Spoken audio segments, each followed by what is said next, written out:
You're listening to the Super League Pod, coming up on this Four Nations special and 124th edition of your favourite Rugby League podcast. We've got all your feedback and shout-outs, news from around the world of Rugby League. We'll be looking back at the final 2 rounds of this year's Four Nations Challenge. We get the return of Saucy Pete, and also I try to figure out why exactly anybody would walk over Lego bricks in the name of charity. Strap yourselves in, kids. It's the Super League Pod.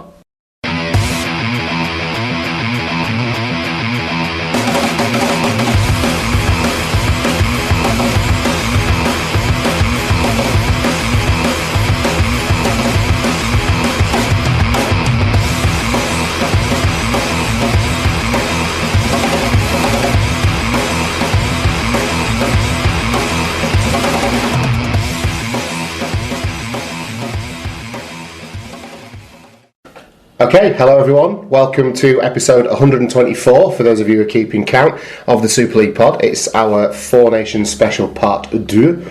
And as always, I'm joining the podcast here by my co-host Mark. Hello. Mark, how are you? I'm alright, Tom. How about yourself? Yeah, not too bad. Not too bad at all. Well, shall we talk about what we've been up to since we've... Bang my head off a door. Since we were last here 2 weeks ago? I was racking my brain while I was putting the rundown together. Well, we had not done a right lot. We had the... I'm finding it a bit unnerving looking at you tonight because you've trimmed your beard. Yeah, you spent, 7 hours with me yesterday. Have you had a haircut as well? Or are you no, just doing I've something? not, no. The windswept look and the trimmed beard, it's not years off you. Well, it's the beard thing, yeah. Yeah. No, but I feel like I'm peering back in time. Right, well, that's wonderful. Putting me right off. We did that run. We did do that run. When was that run? That was 2 weekends ago, wasn't it? Yeah, last weekend. The Living 10k. Yeah, personal best for me. How did you get on? Well, I didn't get a personal best, but you got a good long rest at the end now to get your breath back. I did. I managed to catch up with a few old friends. That's it. Went for a pint, had a shower, drove me home. Which is forward motion, really, since you didn't have to drive me to the walking centre to get me ventilated or anything. So no, you did well. Yeah, forward motion. So yeah, that was last weekend, and then this weekend we've been. Well, we went down to Anfield, didn't we, to watch the final of the Four Nations? Should we do a bit of talk about that before we actually get into the meat of the game, just with the trip down and stuff? Well, it was a nice little day out, really. We were sort of any plans we'd had. Kind of fell apart because of one being I bought an extra ticket, but that came in useful but not useful at the same time. It meant there was too many people to go in one car, so it sort of put us off the beers because I had to drive. But then the second thing that got in the way was that extra ticket in the end got used by Erin because you had babysitting. I did, yeah. Issues. So that meant that we got to bring her along as well, which was fantastic. Really, it's probably the 5th or 6th time I've brought her to the rugby at some point, but prior to yesterday it's always either been at Bradford or with you at Wigan, and she's enjoyed it, but she's at the stage now where she's nearly 5 and she's with it a bit more, and she was, in her own way, I was really proud and really impressed because she was following the game and she was looking at numbers and looking where I pointed and what have you, and of course at a final such as that there was a lot of spectacle as well, wasn't there? So the fireworks going off and the young lassies dancing at half time from those various dance schools and things and all that sort of thing. And she got right into cheering. No, she danced along with the dancers. She did, yeah. Whilst I tried to make sure she didn't fall off her chair. She managed to dip her bobble out into some geezer's beer behind us a couple of times, which was good. But she thoroughly enjoyed it, and she hasn't. Did it actually go in the beer? It actually went. She would lean back, and the bottle was actually going in the beer. Oh no! So yeah, so she got away with it once, and I apologised. Holding it right behind the seat. Well, yeah, but to be fair, we're all kind of sat on top of each other. Yeah, football stadiums, isn't it? She thoroughly enjoyed it, and hasn't stopped talking about it. Took a little ticket with her to show and tell at school today.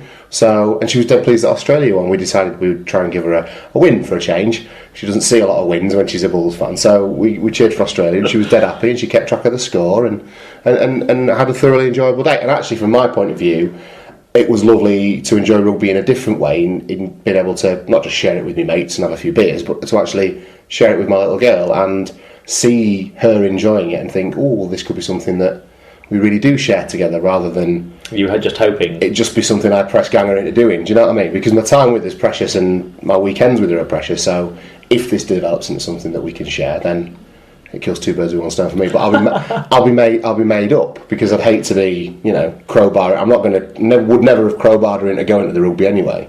So yeah, from my point of view, it was lovely, and there was a lot of people there, and the lights were on, and it was actually a very impressive stadium. I've never been to Anfield before. Other than the sound cutting out. Yeah, but I mean, in terms of the physical size, I always quite like going into new stadiums. Anyway, I get a bit excited by them. Yeah, not from the outside, but when you step up and go, and you come out and you see it all sort of unfold around you. That always gets me going a little bit. So that was very enjoyable too. I've never been to Anfield before either, and it was okay. Yeah. Do you consider yourself to be a Man United fan still, or are you just sort of nominally? No. I'm still a Man United fan. I'm not. Yeah. Just not their biggest follower. Well, yeah, I don't go and watch the team regularly or anything like that, but I still want them to win. Okay. Yeah, I mean, it's tempered a bit by not enjoying football so much and thinking Mourinho's a bit of a knobhead. Really? Oh, yeah. That makes it harder, and there's less players in the team that you'd sort of identify with than there was.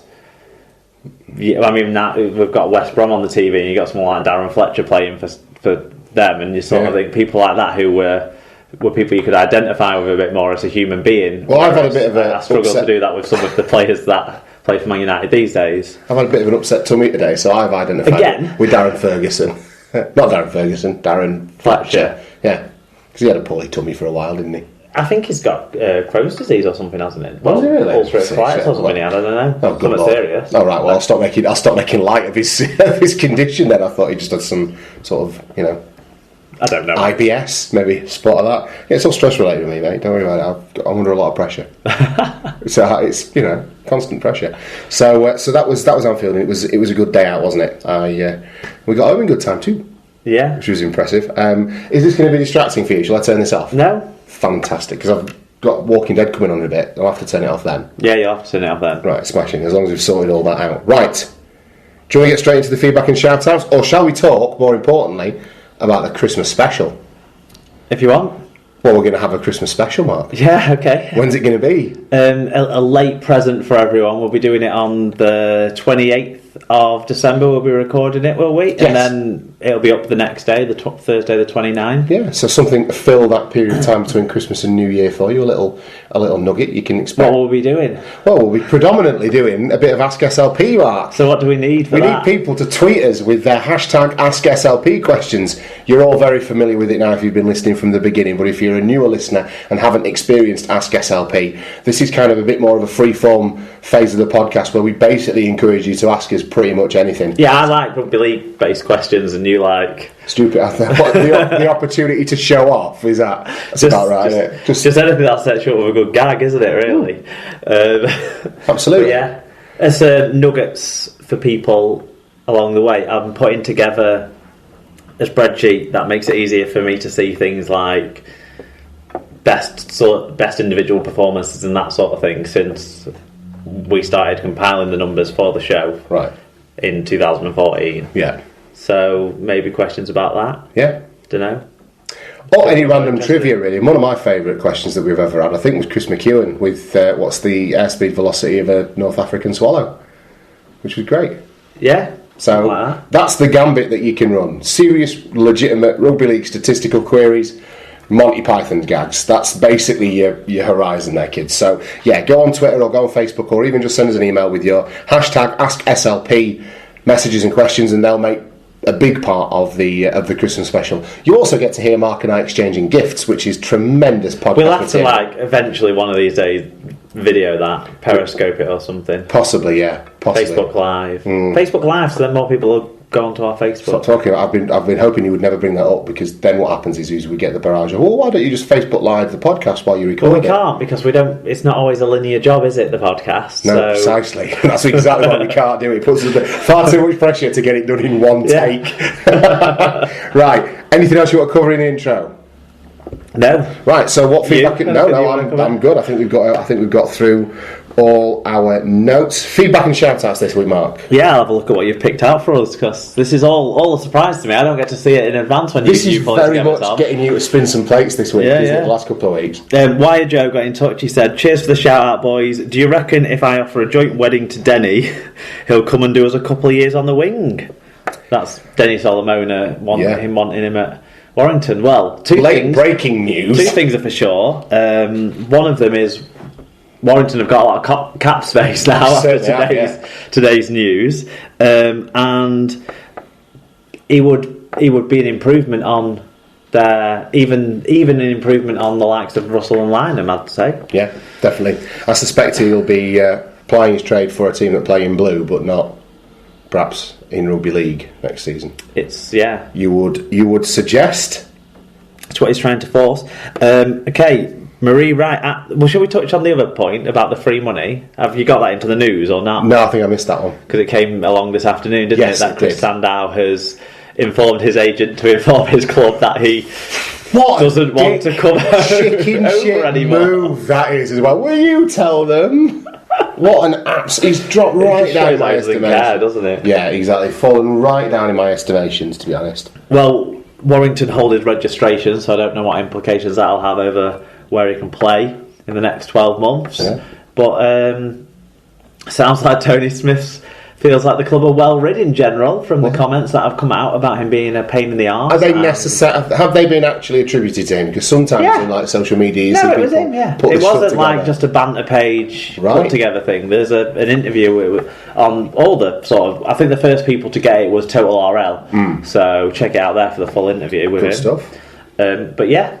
So no more Chrissy Sanders. So they've certainly got the cap. Actually, speaking of Warrington, from the looks of it, you've got the shirt that all the players wear on home match days on under your hoodie as well. I don't know. I just got a shirt on today rather than a t-shirt because it's colder, so I wanted long. It's a very nice checked shirt. Right. So yeah, no more Chrissy Sandow. No more pie smashing because that's gone so well. No more pie. Just razzle dazzle from now on then. Yeah. Oh dear. Marie Wright. Okay, the Witchwood Lady. She says, "Great show, guys, with a lovely tribute to our gentle giant Big Earl and praise for another Huds legend, Jermaine McGilvery." Thank you for getting in touch with me. It's always lovely to hear from you. Big Earl's been having things to say about the international game. Yes, he has. Saying, you don't know, do you? You haven't got a clue. No. You did the rundown. I thought you'd be up on everything that's been going on. Of everything that I felt was important, not the article that says Big Earl weighs in on international rugby. Right, fair enough. Well, he thinks that... Taking some pretty stern editorial swipes this week, Mark. He thinks that players should play a quota of games in the Super League season rather than be available for every single game. You can only play a maximum of, say, 25 games. Right. He feels that would be good for junior development and free players up to be not burnt out for the Super. So my decision when I looked at the opportunity to click on this article, which was this will probably be unimplementable nonsense, was pretty much right. There you go. Okay, cool. Paul Campbell got in touch. He said, "Great show, lads. Tom, I'm not impressed that you did not film Mark having a tumble. Haha." To be honest, at that point, Paul, if I pulled my phone out of my pocket, it would have followed Mark tumbling down the stairs. And I'm already carrying a pretty seriously cracked screen, so I don't take risks when it comes to stuff like that, I'm afraid. And the speed to have... I definitely didn't have the speed of thought, no, absolutely. I think you would have suspected something if I'd had the camera out ready, wouldn't you? Lee Whitnell got in touch. He said, delivering insightful analysis and a note-perfect interpretation of the Righteous Brothers this week. #voice of an angel. How do you feel about that? Well, clearly I was drunk, so I'll apologise. But weren't you drunk every time that you used to get on stage with the, what were they called? Molly's Chamber. Molly's Chamber. We've got news about Molly's Chamber, mate. The short of the lead singer, so I'm going to do a couple of gigs with him. Oh yeah? Just to tide them over. Back in. Just to tide, because I still can't commit to rehearsing because of work commitments. And your voice goes. Well, no, it's all right at the minute. Well, you don't know, you haven't sang other than at Four Nations. Other than Four Nations game. Well, I'm going to help them out for a couple of weeks just to tide them over while they audition for a new singer. That's all right then. Back in the Molly's Chamber saddle. There you go. Well, if anyone's don't use the end of last week's in the northwest. Don't use the end of last week's podcast as a barometer of what I'm capable of doing. No, it's far more gravelly. Yeah, exactly. Think sort of Barry White with razor blades and Listerine. Fair enough. It's a beautiful thing. Brendan Loftus got in touch at BP Loftus. He said, Tom's awesome quote, "It's not the early Challenge Cup rounds again of pro..." Sorry, I'll read this again. Tom's awesome quote. I like the way you're putting a lot of praise for yourself here, lad. Tom's awesome quote. "It's not the early Challenge Cup rounds of pros against a bunch of postmen from the county leagues."